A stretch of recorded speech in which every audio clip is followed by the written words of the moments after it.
We don't collapse, we pivot. It's happening again.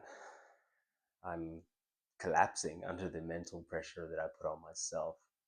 Um, Mental anxiety to perform, to show up, and to be exactly who I say I am at all times.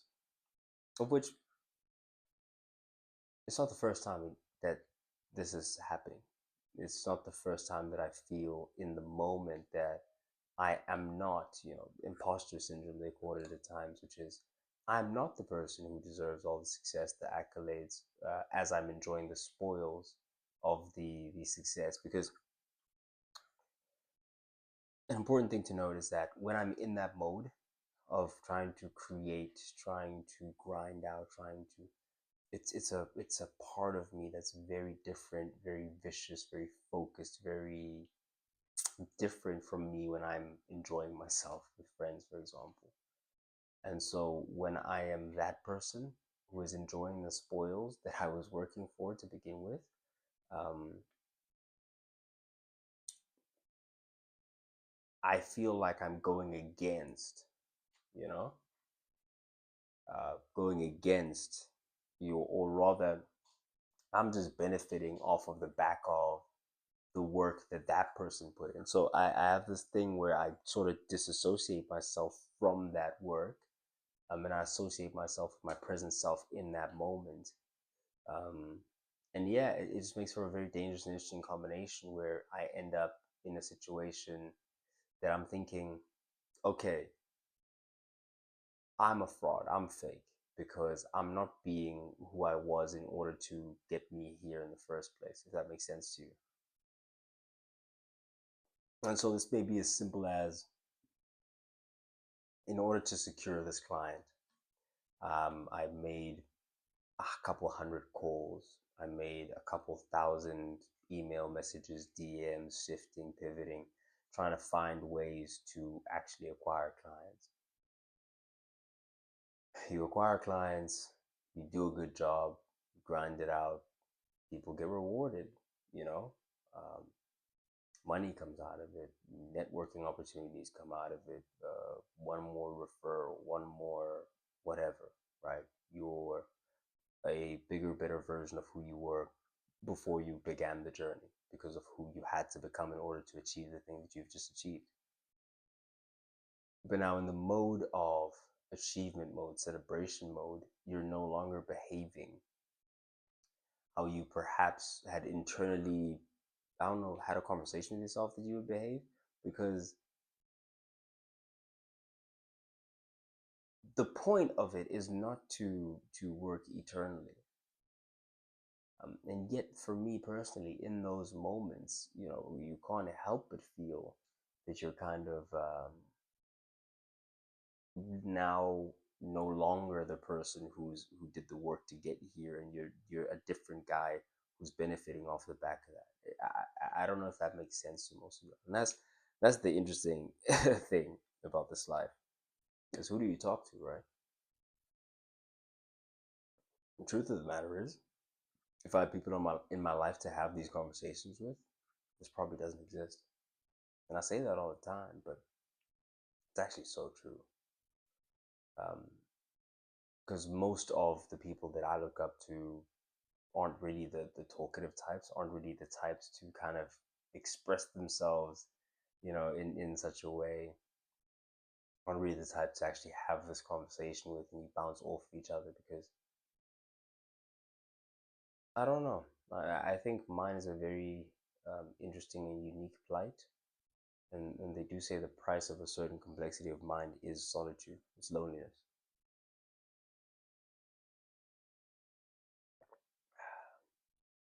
And so yesterday it was hard liquor. Today it's a bottle of water. But sipping on something does seem to alleviate at least some of the pressure. And yet still, the point remains, we don't collapse, we pivot. Because I can do it again. I can re-find that within myself that clicked initially in order to create the opportunities that put us in the position to be able to doing the mucking around that we're doing now. And I don't know, in those moments you question, and I think it's very natural to question in those moments whether you are going to be able to do it again, whether you are going to be able to buckle down, lock down, prioritize self, prioritize the mission over everything, the vision over everything. Um, and the answer is yes, yes, you can, and you will, because you always do. But the quote unquote scary part, right, is the parties are just going to get bigger and better. The women are just going to get more beautiful. The opportunities to mm, not spend the time doing the things that are aligned with your vision are going to be more frequent. And I think with that, it goes back to, I suppose, not the same issue, not similar issues. So it's not really an issue, which is you tend to have people that you enjoy your time with, and ideally those people will be the same people that you work really hard with, right? That's the ideal situation. Is we're all just party animals, and we can have a really really good time together, but at the same time are able to draw that hyper focus from ourselves and really create these big things and work really really hard. But often what you'll find is that you may have one uh, say friend group, or you may have one reference group with which you can push and you can go hard, and it's not necessarily the same people that you take a load off with. And it just puts you in a very very interesting position where, again, you're splitting not only the two types of behaviors, but you're splitting the personalities that you are in each of those instances. um, and I guess it splits the mind, because now you're no longer the one person who does what you do, but you've compartmentalized the behaviors and the personality traits that certain people bring out of you, and the behaviors and personality traits that other people bring out of you. And you find yourself either being a half of this, half of that, which is not my preference. Clearly, we can hear from the conversation that I don't prefer being half in, half out of anything. I either fully here or fully there. Um, but you can't be fully both, because fully in its nature, by the nature of being fully something, it means you exclude all that is not this in order to be this. I don't fear that. I understand that I have to become more once again, and some difficult conversations are gonna have to be had. Some difficult, yeah, positioning of self, I suppose, but very real positioning of self, and very real conversations need to be had in order to make sure that we're putting ourselves in the best position possible. To what end, I suppose, you know, because I'm not the type to lock in for a month or three.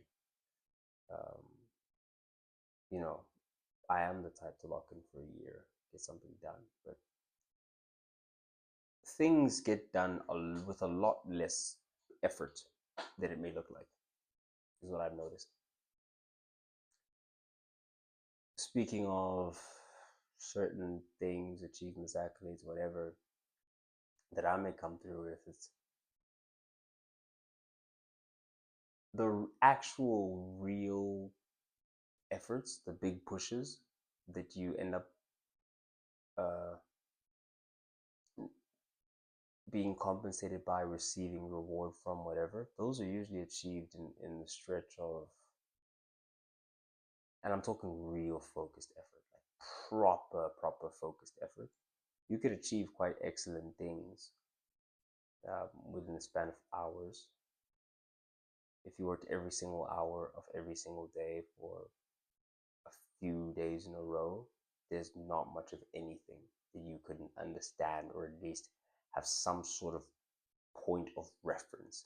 And then, yes, time does also give your brain the ability to use different parts of itself in order to solve a problem or figure something out, not just the part of the brain that initially tackles new challenges. There's deeper parts, and even when you begin to REM sleep, the brain's still working, still compartmentalizing certain things, whatever the case. And so, yes, the more time you have with a problem, the better. But the bulk of the work, the bulk of understanding anything, the bulk of the improvement of anything happens within the first 20 hours that you practice a certain discipline. But the difference is people who learn very quickly and people who can achieve some sort of moderate success in the same endeavor is you will spread that 20 hours throughout the year or throughout the month, more than likely the year. Whereas the more focused mind will be able to achieve that initial 20 hours that we're both going to get of that, being able to get a perspective, a grip, like a proper grasp of a concept. That 20 hours, if you lock in, you can get that done within a couple of days, within a day if you're insane.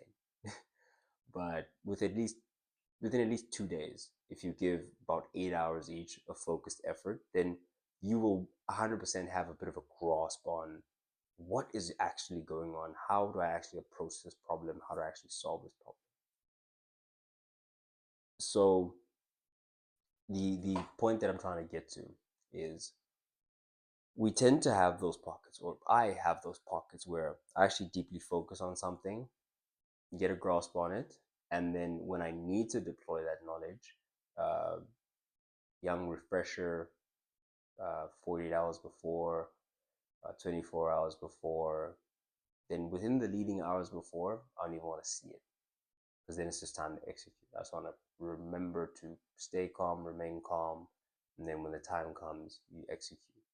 And so you may find yourself more than often not behaving in alignment with that greater thing that you now have achieved. You didn't behave in a way where you were going towards it before greatly, by and large. You were in a very relaxed mode, perhaps, and you go, you achieve the thing, and then after, you don't have to be because you've won already. And I think that's a very, very interesting position to be in, and that I'm not 100% sure if most people will relate to, simply because most people don't put much effort into anything ever. So it's very difficult to have the conversation of let's shut everything and everyone out and let's just do what we need to do to get where we want to go. And then the question becomes, do you actually want to get there? How badly? What are you willing to sacrifice? What are you willing to endure? Well, we are ultimately in that mode where we're having to repeat those phrases within our own minds. Pressure's for tires. Pressure, not pressure. We don't collapse. We pivot because we are under heavy strain, heavy duress. And I think that's why we will tend to, like I said, when the opportunity is given to again go to that party, to see those people, be with that group of people, have those girls around, whatever, those things that can be smothering from the success that got you those opportunities to begin with, that exactly is what you're going to continuously run into. And you're going to have to get yourself to a spot where you are literally just here to do what you have to do to get where you want to go. Those will get prettier, parties will get fancier, bank accounts will get bigger. The budgets to blow on the aforementioned things are getting larger and larger across time. The standard is increasing, and my internal standard never drops.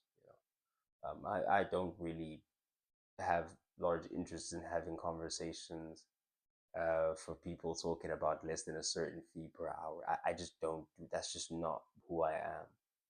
I'm just not the person who's gonna backpedal.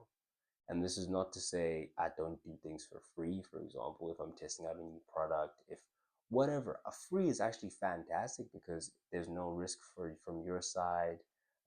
There's no risk from my side. I'm just trading in effort, energy product for your feedback, for your reviews. And that feedback, those reviews will be much more valuable to me than any little cent that you could pay me. And so now you've put in risk, and you're coming in from the perspective of someone who's trying to find things to break down.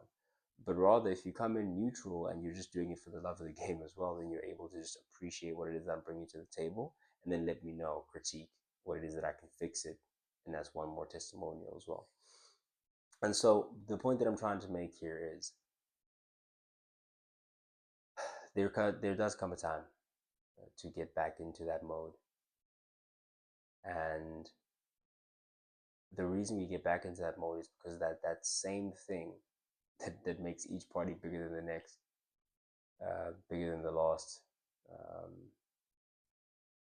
is that same thing that makes each accolade, shinier, bigger, whatever. And that in turn gets you invited to bigger parties, better occasions, more beautiful women. One does feed into the other, even though these two animals juxtapose. These two animals within yourself may also juxtapose, but they're driven by the same fuel, um, for this hedonistic lifestyle that we all know is not good for anything, especially not the soul. Um, for one particular reason, which is that when you are that person who is indulging in those things, then you feel the lack, you feel the disconnection between your thought, your speech, and your actions. And so that's why it's important to speak about it first and foremost. Let it be known for the sake of your own internal, not even for the sake of the external, but so that you get to understand who you are. And you will get to those spots, man, where you have that internal conversation of, man, I don't even know who I am anymore. And the interesting thing about that I'll say, and this is probably what I'll leave you with today, not it's okay not to know who you are, because the journey of finding out. But what you need to understand is who you are varies. It changes. If you think about who you were 5 years ago, who you were 10 years ago, those should be, if you're living this life thing in the way that I would prefer. Maybe you have different preferences, but if I'm living in the way that I would prefer, then in the next 5 years, I'm going to look back at myself now and think, what was that guy talking about? and and so on and so forth. I'm going to understand that was a different phase in my life, and that's how I felt at that time, and I will respect my younger self, but at the same time be free to adapt and change from that. And so that's why the advice of follow your passion is not fantastic advice, because your passions will change with time, because you hopefully will grow and change with time. And so I suppose when it comes to that question, that is, who am I? Not knowing yourself, not understanding what your internal, external motivations may be, I'll say this. Um, they may have changed over time. They may have shifted. You are shifting. And so the you that you found last time you locked in, last time you were hyper focused, the things that you did last time, what got you here may not get you to the next level. It's a very, very important thing to understand. The things to do, the things you said, whatever the situation was, they got you to that lost accolade. They got you to that into that lost room, into that lost meeting. They got you that lost client. That may not be good enough at this level.